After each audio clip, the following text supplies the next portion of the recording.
Wobanga oli mukyala nga tonnawuliriza sitoole y'omukyala ono nkwegayiridde kawa obudde. Abakyala tuyina ennaku mu bufumbo. Mukwano tuwavayo ne tunenya Chosen Becky. Bangi baanenya Chosen Becky nti era mwenzi ayina abaana mu basajja ab'enjawulo. Bamikwano abakyala be bamanyi buli omu waatudde kyayitamu. Omukyala ono ayina sitole gy'anyumya okuva lwe yafuna olubuto. Teyakoma okwo n'omusajja n'amugamba nti ye yamukwana ng'agenda mukozesa nga revenge eriba eksibe. Eriba eksibe. Omusajja yayina ba ex. Ngenda bazanyira akatambi kano. Omusajja yayina ba eksibe abaali bamukyawa. Kati n'akwana mwana muwala ono. Kuba bw'oba omulaba yamala okuzaala kati naye era alabika bulungi. Kati kitegeeza ate yali alabika bulungi nnyo nga tannafuna lubuto. Kati omusajja n'akwana kyana kiwala kino mu kunyirira kwe kyaliko. Naye ng'akikwanye kikozesa nga revenge nga takyagala. Naye ng'akikwanye kikozesa nga revenge. Era mbu yamuyisanga mu bifo wamanyi nti ba eksibe we bakasibira ng'amuyisaawo ba eksibe basobole okulumwa. Mukwano omukyala anyumya ebintu. Baatuuka n'okusevinga ssente mu kabokisi. Omwami n'abbanga ssente mu kabokisi. Omukyala agenda otuuka okuzaala nga alowooza mu kabokisi eriyo ssente kumbe omwami yatoolangayo ng'azijjayo. Bannange omukyala anyumya. Katusooke tugende mu katambike. Naye nga mukwano teweerabira kubanga ate osubscribinga, olikinga, okomentinga. Abakyala tuyina ennaku tuyise mu bizibu by'otasobola kunnyonnyola.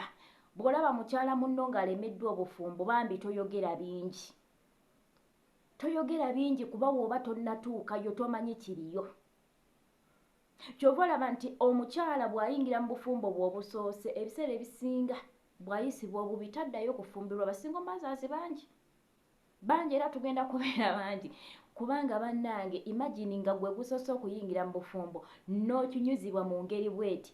Kati mbulira omuwala ono bw'atagenda kutuwala myaka n'emyaka nga tazzeeyo kufumbirwa. Tetunenya bakyala bannaffe twogerenga bitono ku bakyala bannaffe abali mu bufumbo oba abalemeddwa. Tugende mu maaso ne sitori ya mwana muwala ono obenga naawe ate munange omwewulirirako. Kumala kwasa kabokisi kumanya nti omusajja bulijjo ssente azisomba n'agenda oba yagulanga bamalaaya oba yaddigizangamu bakyala naye nga just mu period gye nalimu olubuto nafuna like okumukwata nti n'obusimusimu bw'abawala baalinga baweranga ng'omukaaga ate ab'enjawulo. Banaye abasajja bali selfish. Just imagine oli lubuto weetaaga omuntu okufaako naye mwaka akaseera n'akulagira ddala empisa embi.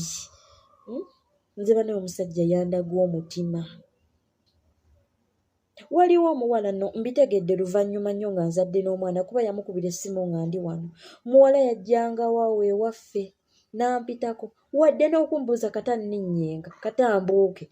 Kuba nze bwe nasooka obbeera nga waliwo akabalaza nga rooms ziri side ne side naye ng'ekizaawula kabalaza kakusiimuula. Nze asiibawo.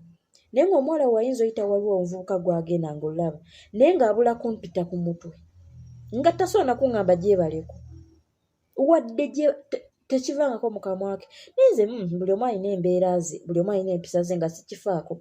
Luvannyuma nnyo kwe kukitegeera nti baali beeyagala. Like abasajja batemu. Omusajja asobola okuleetera omutemu n'akutta naye ng'omusajja yaleese omutemu.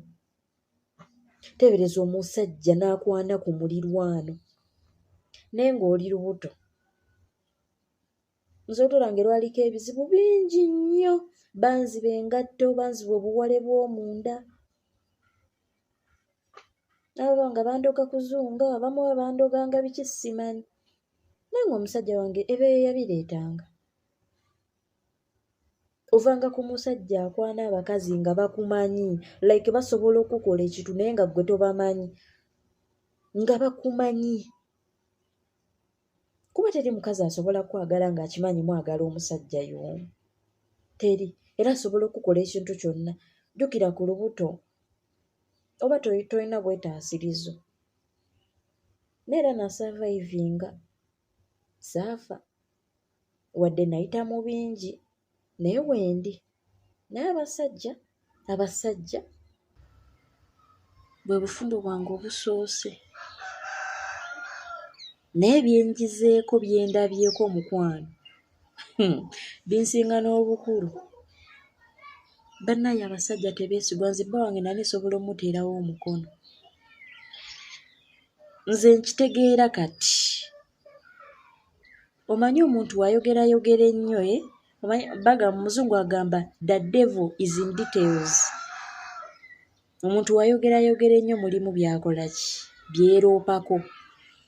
Nze mulimu ekintu kye yayogera fakiti yakakyogera biseera ebyo ne kindeetera okurealizinga nti nno nze okunkwana yali alina heartbreak gyali owonya era mu kucyakala nti bino nti ali waka tugendeko wano mu gardens tubeereko eyo yalinga alumya ba ex nti nze yampitanga mu bifo abantu balabe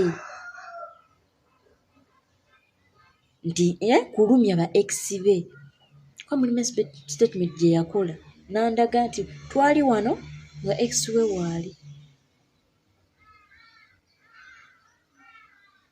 Ate bannaye abasajja bakola bintu naye omusajja atalina ex mu bulamu atamanyi kigambo ex kye kitegeeza ye nga takyawa mubi. Tukimanyi nti abasajja tebakyawa naye bannaaye omusajja n'abeera nga talina ex ne gwe yasookerako akyamwagala we beesanga zidde okunywa nti ne gwe yalaba mu primary ne kati boogera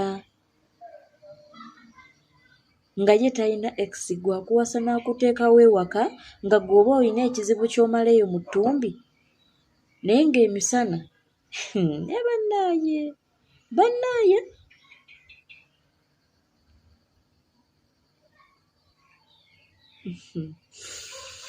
naye kale kasita omwana wange mulina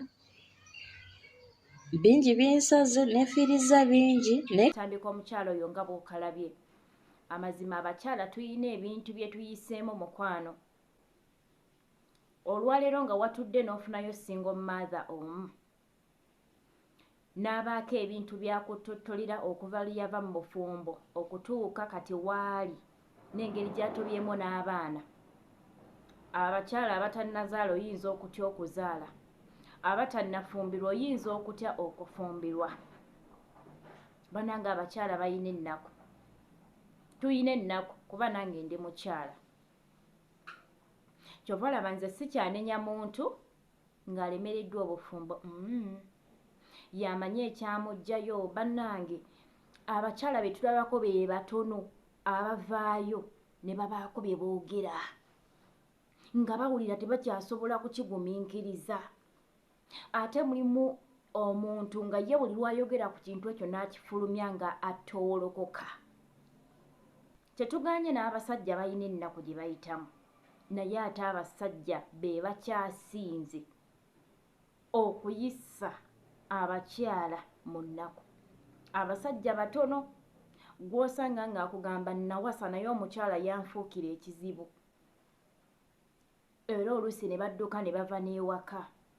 Mwe bali sijja kugamba nti naffe abakyala tuli perfect nedda naye ate bwe tugeraageranya ku pasentegi y'abasajja ababonaabona nga abakyala baabwe be bababonyaabonya batono naye ate pasentegi y'abakyala nga bayise mu kunyigirizibwa lw'abasajja pasentegi nnene.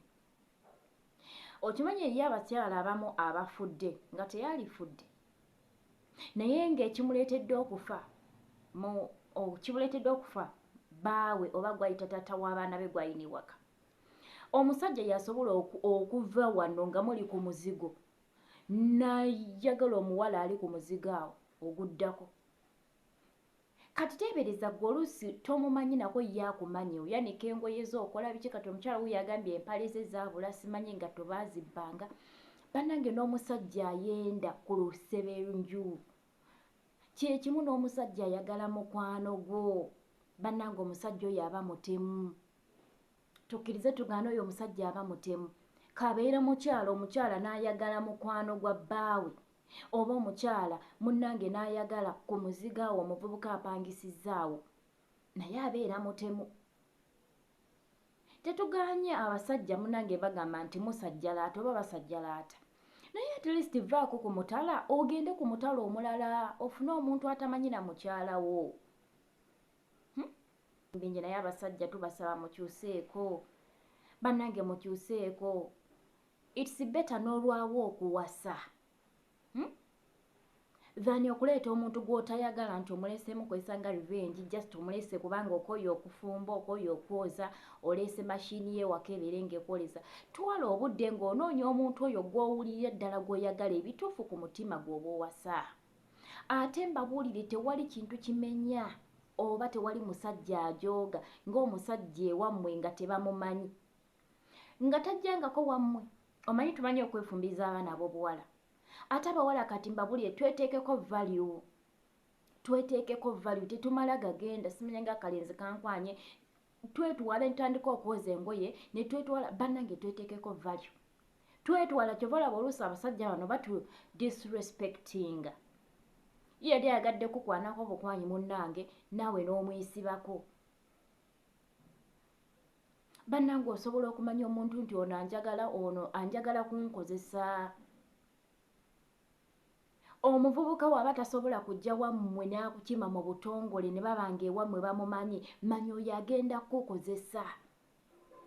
Omuvubuka olukukwana mubuuza oba akakasiza ddala nti ddala akwagala, mugambe w'oba onjagala jangu ewaffe bakulabe, ajje ewammwe akyale akwanjule akutwale. Kale ne bw'akyala n'asooka n'akyala naye tugenda ne twetwala bannange, twetwala ne twafuna ebizibu mu kwetwala. Omusajja akujooga ng'akimanyi ewammwe teri n'omwamumanyi, ng'asobola n'okukola ekizibu n'akuleka mukazi gwe ye ne yeeyongerayo, teri wammwe amumanyi. Abamu tuva Masaka eyo, abamu ne bava Mbala, abamu bava Mbalala eyo, abamu Masaka, abamu Lukunjiri, ne mujja mu kibuga okukola. Kati kubisaamu oli mu kibuga kukola, omuvubuka akusanze mu kibuga muno wava Lukunjiri, ewammwe teri akumanyi. Awo akukwanye mutandise okubeera mwenna, asobola n'okukutira mukazi gwe n'akuleka ne yeeyongerayo. So to making sure abawala singa kati tweteekako value nti buli mulenzi akukwana munnange jangu ewaka bakulabe, bwe tuba tugenda kubeera ffenna nti ate nze saagala muntu wakunjagalako bunjagazi kunzannyirako nga tugenda tugumiikiriza abaana ab'obuwala tetwetwala. Titugenda lwa busente mutwala 2 simanya ng'esatu niwe giba 5 omusajja atazze wammwe kukyala wammwe. Era we mubeerako mu courtship n'omugamba jangu eka bakulabe n'agaana, mukwano mwesaleko, manya talina gy'agenda kukutwala. Singa abakyala tutandika okweteekako value, at least kale tetuganye omusajja ne waba akuwasizza embaga era asobola okugyayo obuzeebwe, naye ate kiba kyanjawuloko ng'ewammwe bamumanyi, kiba kyanjawulo mukko, naye ng'ewammwe tebamumanyi mukwano. Buli obusajja bumunyabonya. Bannange kankome wano eno, mubadde balabi balungi. Mukama bankumire nnyo atakumira mpeera. Mbagala nnyo mwebale kubanga mungoberera buli omu woolinga ogoberera Maggie Kyeyo Initiative Uganda YouTube channel, ate era ng'oyagala Maggie nga omuntu. Nkwebaza nnyo mukwano, weebale kunjagala, weebale kwagala byenteekayo. Mukama akunjagalire, tujja kubanga tusinkana mu videos eziddako. Bye bye.